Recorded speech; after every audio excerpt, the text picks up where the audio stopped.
처음이 아니라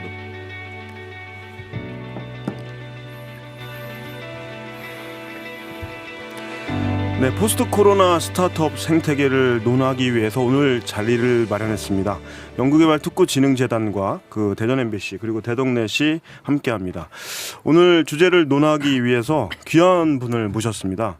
우리나라에서 네노라는 기술 창업 전문 투자 회사 블루포인트 파트너스 이용관 대표와 그리고 소프트뱅크 벤처스의 이준표 대표를 모셨습니다. 예, 안녕하세요. 네, 안녕하세요. 네, 반갑습니다. 반갑습니다. 네, 반갑습니다. 예, 코로나 그 시즌에 어떻게 지내셨는지 궁금한데요. 그 간단한 이제 그 소개를 드렸지만 그 충분하게 설명을 좀 하면서 시작을 하겠습니다. 네. 여기 오른쪽부터. 예. 네, 저는 안녕하세요. 블루포인트 파트너스 대표를 맡고 있는 이용관입니다. 저희는 엑셀러레이터라고 하는 초기 스타트업들을 발굴해서 투자하고 지원하는 업무를 하고 있고요. 지금까지 기술 스타트업 위주로 한 150여 개 회사를 이제 투자해 왔습니다. 네, 자세한 말씀 또 더 드리겠습니다. 네. 우리 두 분이 또 그 20년 전에 네. 카이스트 조교와 학생의 네. 신분으로 만났었던 인연이 있다고. 네. 네, 맞습니다. 예. 그저 일반 분리 실험 저 담당 조교님이셨습니다. 예. 네. 아이고, 네. 예. 오랜 인연을 갖고 있죠. 네. 그때부터 좀 그 이렇게 떡잎이 떡잎이. 있었던 떡잎이 게 어떻게 파랬나요, 노래는? 그때 완전 파랬고요. 아, 그때 그 1학년 때 네. 이준표 대표님이 1학년 때 그때 그 정보통신 창업 예, 대회 네. 경진 대회 예. 거기서 대상을 하면서 그 예. 당시로 1억 원 그 상금을 받았어요. 예. 그거 가지고 이제 그 당시에 그렇죠. 창업을 하면서 지금 시작이 된 거죠. 예. 에빅사. 에빅사를 그때 창업했었죠. 그때 에빅사라는 지금 제가 맞습니다. 그 20년 전에 인터뷰 해주셨죠 또. 에빅사 취재를 한 그 네. 광기가 또 와, 있습니다. 와. 저희도 다 그래서 나이 들어갖고 있습니다. 뭐, 20년 만에 만난 네, 그런 네트워크가 네. 있는데 우리 네. 그 소프트뱅크 벤처스의 이준표 대표님. 네, 안녕하세요. 네. 소프트뱅크 벤처스의 이준표 대표입니다. 그 저희는 2000년 창사 이래 대한민국에서 그 유수한 IT 벤처 기업들을 투자를 해왔고요. 저희는 그 손정희 회장이 이끄는 소프트뱅크 그룹에 벤처 투자를 하는 그 자회사라고 말씀드릴 수 있겠습니다. 예. 그 사실 그 뭐 코로나 말씀하셨는데 네. 저희가 이 포스트 코로나 이후에도 그 한국의 유수한 스타트업들의 기회들이 많이 있을 거라고 보고 예. 또 열심히 좀 투자를 계획하고 있습니다. 예. 네. 자, 오늘은 이런 편한 또 이렇게 화기애애한 분위기 속에서 코로나 사태의 위기를 이 스타트업 벤처 생태계가 함께 어떤 극복할 수 있는 그런 어떤 방안을 함께 좀 더 이렇게 논의하는 의논하는 그런 대담이었으면 참 좋겠습니다. 그래서 첫 번째 그 질문하기 전에 저희가 이제 질문을 사전에 한번 쭉 받아봤습니다. 그 스타트업 생태계에 종사하신 분들 그분들을 대상으로 질문을 받아봤는데 그 질문들을 중심으로 오늘 그 자연스럽게 Q&A식으로 풀어가면 좋겠습니다. 그래서 첫 번째 질문은 그냥 간단합니다. 코로나 이전과 이후가 같을 수가 없는 그런 얘기들을 많이 하잖아요. 그런데 이 포스트 코로나의 스타트업 생태계가 긍정으로 갈까 부정으로 갈까 이 질문을 처음부터 가볍게 한번 던지고 가겠습니다. 긍정일까요 부정일까요? 저는 뭐 저 먼저 말씀드리면 예. 실은 긍정 부정이 섞여 있다고 생각이 듭니다. 뭐 다들 들어보셨겠지만 지금 4차 산업혁명을 이끌고 있는 주역이 누구냐? 뭐 기술도 아니고 예. 뭐 사람도 아니고 코로나다. 뭐 이런 말이 있을 정도로 실은 되게 예전에 생각만 하고 뭐 그런 가치가 있을 걸로 기대했던 것들이 과감하게 시도를 못하고 있었는데 코로나에 의해서 좀 약간 억지로라도 그런 시도들이 되고 있는 것 같아요. 그리고 이렇게 큰 실험을 하면서 그런 가치들을 조금씩 느껴가고 있는 것 같아서 되게 많은 변화들이 있을 걸로 저는 생각을 합니다. 긍정과 부정이 같이 있고 많은 변화가 있을 거다. 네. 너무 당연한 말인가요? 예, 너무 당연한 듯 하면서도 이게 수긍이 가는. 네. 그래서 사실 투자를 하는 저희 입장에서 좀 관심 있게 보고 있는 변화가 이 사람이 쓰는 시간의 행태가 굉장히 많이 바뀌고 있는 것 같아요. 그러니까 예전에는 그냥 출근해서 회사를 다니고 돌아와서 이제 뭐 밥을 먹고 그다음에 뭐 정해진 익숙해진 일상을 이제 오랫동안 사람들이 살아왔는데 이제 집에만 갇혀 있다 보니까 예. 사람들이 이제 자신의 시간을 쓰는 어떤 패턴과 이 형태가 아주 많이 변한 걸 볼 수가 있습니다. 그러니까 수치적으로만 봐도 그 지금 넷플릭스 같은 이 온라인 콘텐츠 시청의 사람들이 엄청나게 많은 시간을 쓰고 있고요. 그렇죠. 예. 그게 실제로 넷플릭스의 매출이나 주가에 또 반영이 예. 되고 있고, 예. 그다음에 뭐 게임도 마찬가지죠. 밖에 나가서 뭐 공연을 못 보고 뭐 이 유흥을 즐길 수가 없으니까 집에서 이제 게임 같은 것들을 즐기면서 게임 회사들은 지금 엄청난 이 그 매출을 지금 올리고 있습니다. 예. 게임에서. 게임에서. 예. 그리고 커머스도 마찬가지죠. 온라인 커머스도 사실은 예전에 비해서 엄청나게 많은 사람들이 지금 이제는 이 온라인 이 쇼핑 앱이 없으면 사실은 살 수 없을 정도로 이 락다운 기간이라고 불리는 재택 예. 기간 동안에 많은 사람들이 이걸 쓰게 됐고 실제로 이 아무리 많은 돈을 써도 절대 데리고 올 수 없는 고객층들이 있었어요. 그러니까 아예 뭐 60, 70대 어르신들이 그렇죠. 이 마트에 가서 사야지. 사실 이런 앱으로 예. 뭐 아침 배송 같은 거를 왜 하냐라고 예. 하셨던 분들이 그렇죠. 이제는 선택의 여지가 없으니까 이걸 한번 써보시고 너무 편한 거예요. 너무 편하죠. 그래서 이제 이분들이 떠날 수 없는 고객층으로 이제 예. 흘러 들어오고, 예. 그다음에 이제 이게 업무 범위로 가게 되면은 일단 이 대면할 수가 없으니까 그렇죠. 예. 이 많은 분들이 아마 여기 시청자분들도 마찬가지시겠지만 줌 같은 이 그 화상 회의를 통해 갖고 회의를 하고 미팅을 하고. 또 이제 재미있는 일례를 관련해서 말씀을 드리면 제가 사실 이제 그 글로벌하게 투자를 하다 보니까 거의 뭐 격주에 한 번은 비행기를 타고 뭐 중국이든 일본이든 뭐 싱가포르든 나갔었는데 예. 지난 한 3, 4개월 동안 이 선택의 여지가 없이 사실 그냥 한국에 갇혀 있었잖아요. 그렇죠. 뭐 다른 데 갈 수도 없고 예. 뭐 갔다 오더라도 이제 또 격리를 해야 되니까 예. 이게 가만 보니까 그 대부분의 출장이 안 가도 됐었던 것 같아요. 예. 이게 예, 그냥 네. 화상 회의를 해도 되더라고요. 예. 예. 예. 그래서 사실은 내가 그동안 그 보내왔던 시간들이 어떤 의미가 있었던 걸까 이런 걸 좀 되돌아보는 계기도 좀 됐었고 그래서 좀 요약을 해드리면 그 사실 이 사람들이 그동안 관성에 젖어서 보냈던 이 시간의 패턴이 예. 이 선택의 여지가 없이 이제 이 예. 락다운을 겪다 보니까 다시 한번 좀 되돌아보는 계기가 됐고 그게 사실은 우리가 쓰는 어떤 서비스나 기술이나 이런 거에도 예. 굉장히 많은 영향을 좀 미치고 있고 예. 미치지 않을까 좀 이렇게 바라보고 있습니다. 예. 말씀하신 대로 그 해외 출장 관련해서는 사실 개덕특구에 그 외국 상대로 하는 수출 기업들이 꽤 되는데 그 기업들 중에도 상당히 그 해외 출장 비용이 대폭 절감이 돼서 거의 뭐 이제 0으로 돼서 수억 원이 절감 매달 되는 그런 효과도 있다고 제가 들었는데 사실 그런 말씀이시죠? 지난 며칠 전에 저희 이제 CFO님이 저희랑 이제 그 이제 재무 회의를 하는데 예. 저한테 이렇게 머리를 극적이시면서 예. 저희가 아마 역대 최대 올해 이익이 날 것 같습니다. 그러고 있어요. 야, 그때 최대 이익이 출장을 안 가서 출장을 안 가서. 예. 그것도 되게 새로운 예. 네. 뭐 그런 쪽인데 지금 우리가 그 사실은 그냥 전반적인 전망과 부정이냐 긍정이냐 뭐 이런 단순한 질문에서 시작이 됐는데 사실 궁금한 게 우리나라 한국의 스타트업 생태계를 좀 더 포커싱 해보면 전체가 아니라 그래서 우리 한국의 스타트업 생태계의 미래에 대해서 되게 고민하시는 분들이 사실 많잖아요. 그래서 그런 쪽에 포커싱을 한 전망은 어떻게 보시나요? 한국적인 상황에서 봤을 때. 그냥 제 생각에는 그냥 되게 일반적 전망일 수 있는데 예. 스타트업처럼 이제 별 그 리소스가 없고 예. 그런 좀 어떻게 보면 약자잖아요. 예, 예. 뭐 근데 그런 플레이어들한테 기회가 있을 때는 뭔가 기존의 질서가 크게 이렇게 흔들리거나 예. 위협을 받을 때 그런 기회들이 굉장히 많이 생기거든요. 예. 그래서 오히려 저는 뭐 한국뿐 아니라 해외든 어디든 지금의 상황은 스타트업이 빨리 변신만 할 수 있다면 큰 기회라고 이제 저는 생각이 들고요. 예.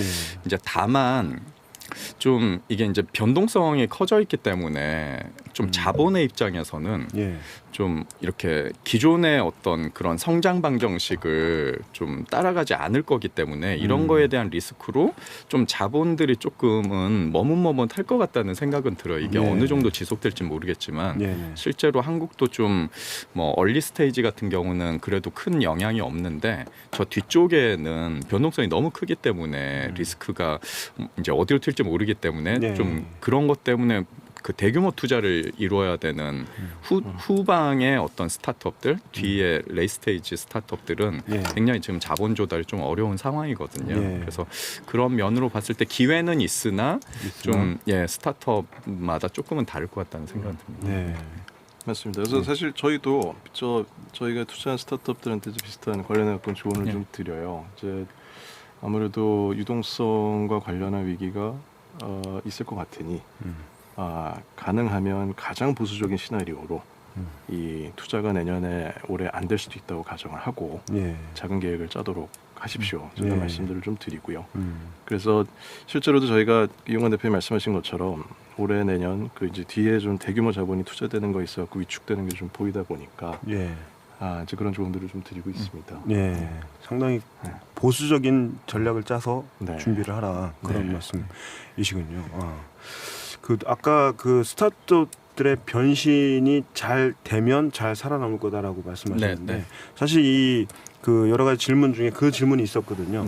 그러니까 스타트업 포스트 코로나 이후에 기업들이 어떻게 방향 전환을 하느냐, 그러니까 변신을 하느냐, 그 변신하는 테마, 아이템들이 뭐가 있고 어떻게 변해야 되는지 그게 가장 핵심의 질문이 아닐까 생각이 되는데 그 부분에 대해서 좀 얘기해 주시죠. 실은 이제 예전에 벤처 시대하고 스타트업 시대하고 좀 사업의 방법론 이런 게 좀 다르다면은 약간 벤처 시대 때는 그래도 약간 계획을 좀 많이 세우고 이렇게 좀 대규모로 투자를 해서 이렇게 좀 가는 그런 방식이었어요. 근데 이제 최근에 스타트업의 방법론은 뭐 린 스타트업이나 디자인 띵킹이나 이런 방법들이 이제 고객을 명확하게 알기 어려우니까 되게 적은 비용으로 이 시장이나 고객을 알아가면서 점점 더 사업 모델을 확인하고 더 강화하는 방식으로 이렇게 좀 시장에 맞춰서 계속 돈을 쓰는 방식으로 갔거든요. 실은 코로나라는 게 이제 앞으로 이런 시장 변동성을 더 키우는 거기 때문에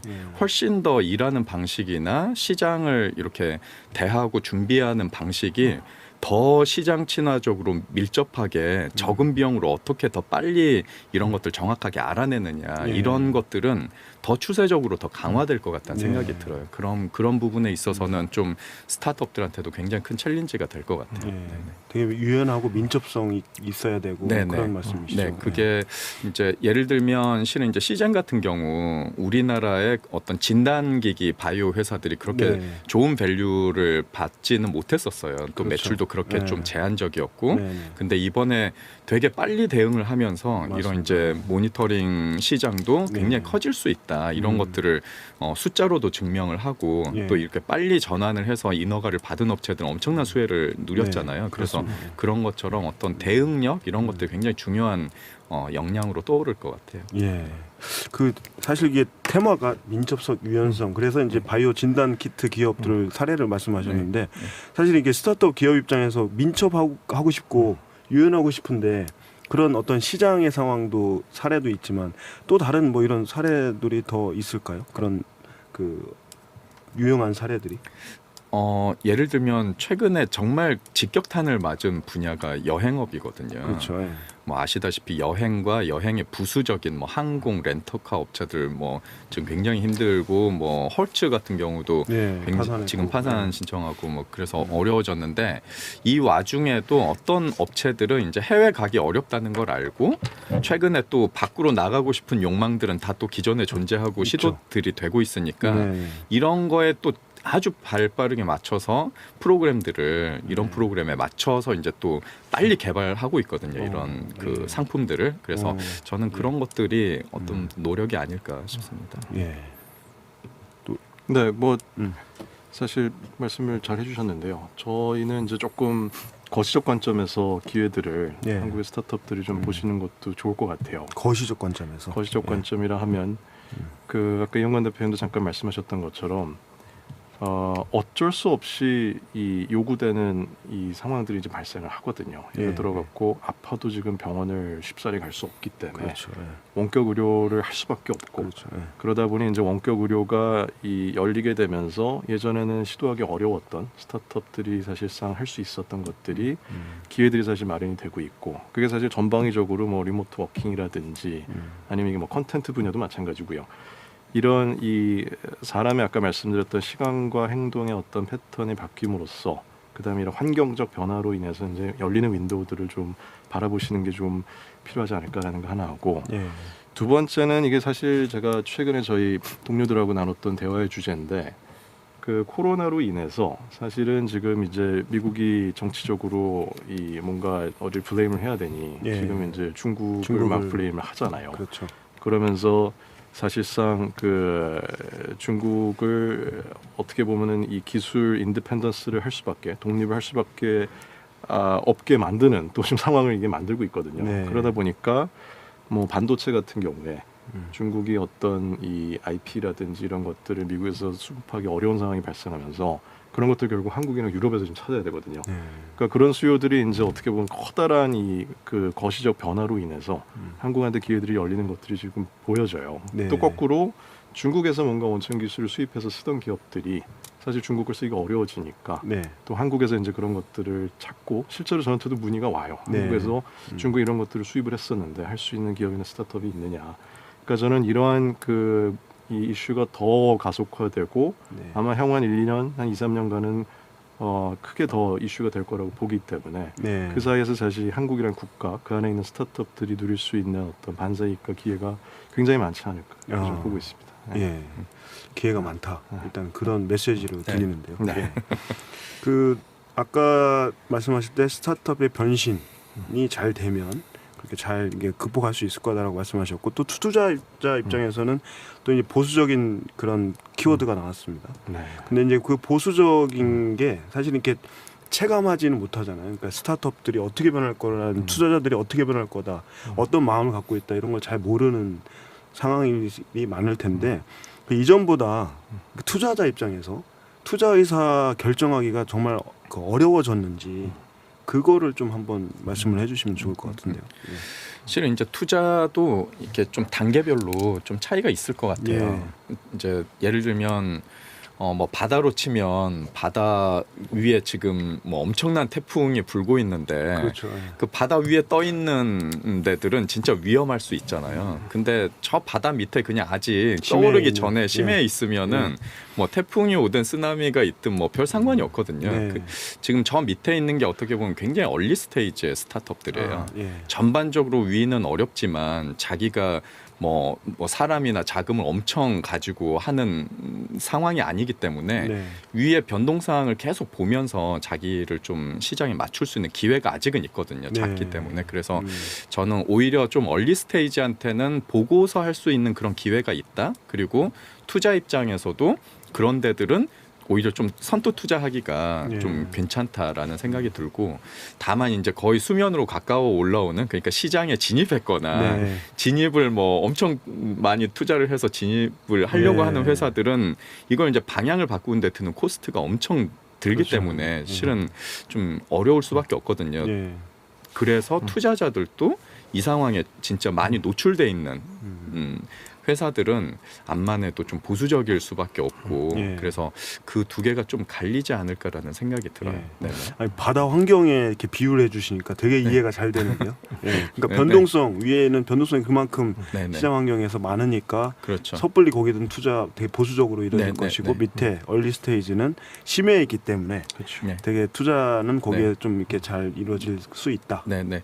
이제 뭐 하나는 뭐 위에 있더라도 이게 잘 맞아가지고 지금을 되게 잘 활용할 수 있는 회사들도 있거든요. 네, 그러니까 뭐 있겠죠. 바이오 회사라든지 뭐 언택트 비대면 솔루션 네, 하는 그렇죠. 회사라든지 이런 데들은 정말 지금 기회를 정말 잘 잡아가지고 빨리 여기에 이제 더 맞춰가지고 강화를 해야 될 거고 네. 아니었던 회사들은 정말 이제 좀 뭐 여러 가지 수단들을 써야겠죠. 그렇죠. 예. 정말 결국에는, 예. 힘들어요, 실은. 이게 예전의 경제공황하고 정말 다른 것 같아요. 2008년의 경제위기나 이런 거하고 네.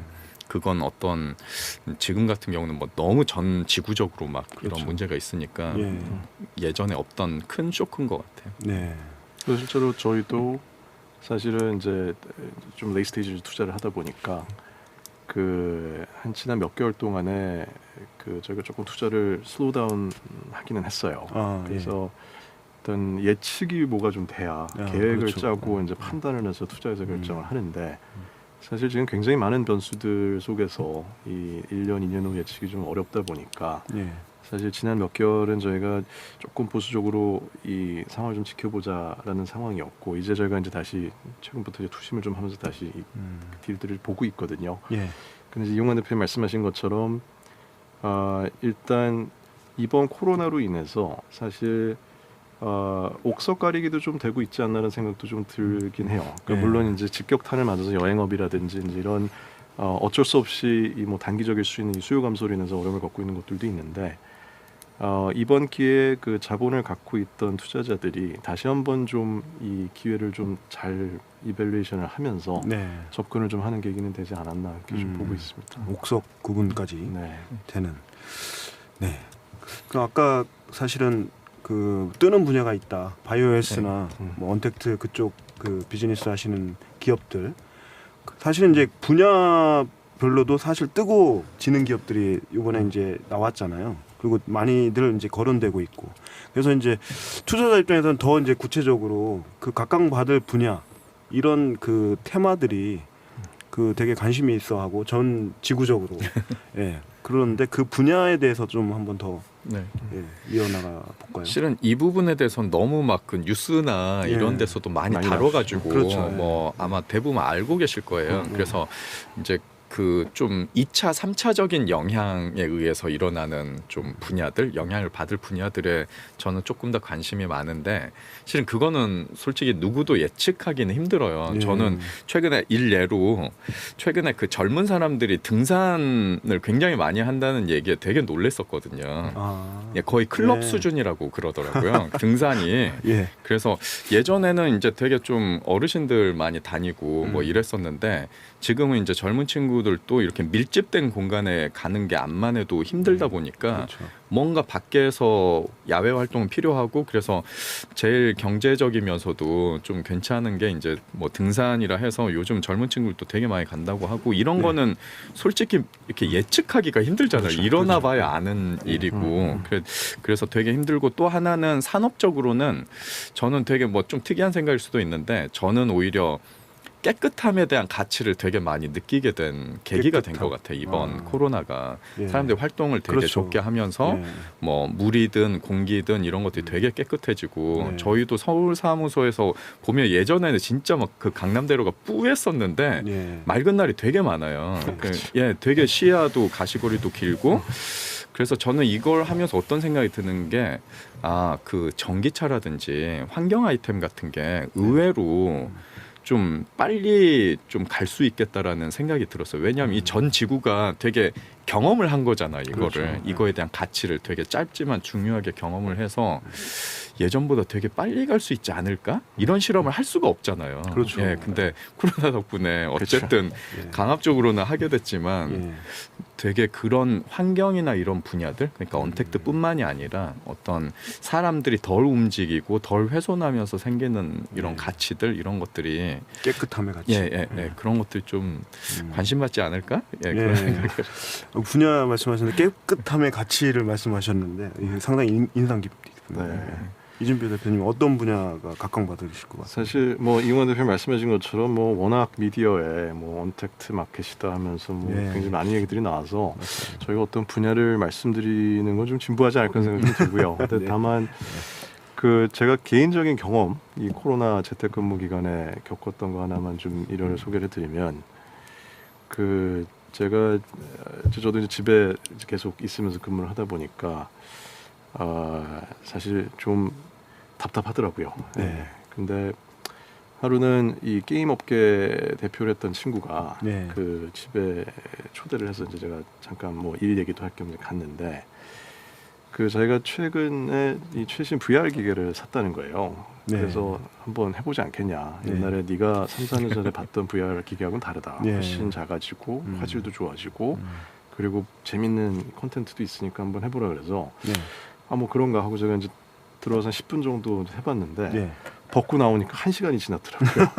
시간 가는 줄 모르고. 그러니까 그 정도로 네. 예전에 비해서 훨씬 리얼하게 이 가상 세계를 만들어놨는데 네. 제가 이걸 보고 제가 3, 4년 전에 이 VR 마켓을 볼 때 아직은 갈 길이 좀 멀다라고 생각했던 게 지금 3, 4년 만에 기술이 많이 발전을 했고 그다음에 지금처럼 밖에 나갈 수 없을 때 이런 수요들이 이제 계속 생기겠구나 제가 이제 판단을 하고 회사에 VR 기계를 몇 개 좀 사놔야 되겠다 해서 이제 제가 온라인에 들어갔더니 못 사는 거예요. 다 팔려갖고 3개월치 향후 재고가 없어요. 예.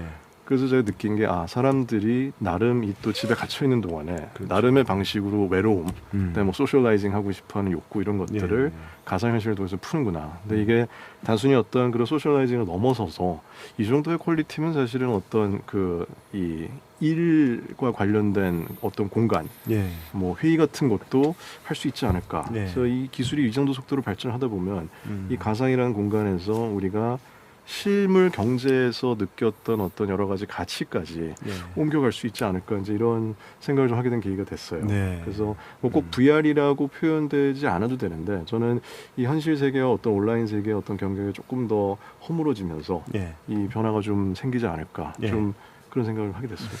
네. 사실은 이제 전망하고 이런 게 실생활에서 이렇게 딱딱 부딪혀서 경험을 소개를 해주셨는데, 오늘 사실 여기 대전 MBC에 왔잖아요. 사실 미디어의 변화에 대해서 상당히 궁금해하는 분들이 많잖아요. 우리나라뿐만 아니라 전 세계 그 미디어 쪽에 대해서 뭐 투자도 많이 이루어지고 하는데, 미디어가 어떻게 변할 것 같으세요?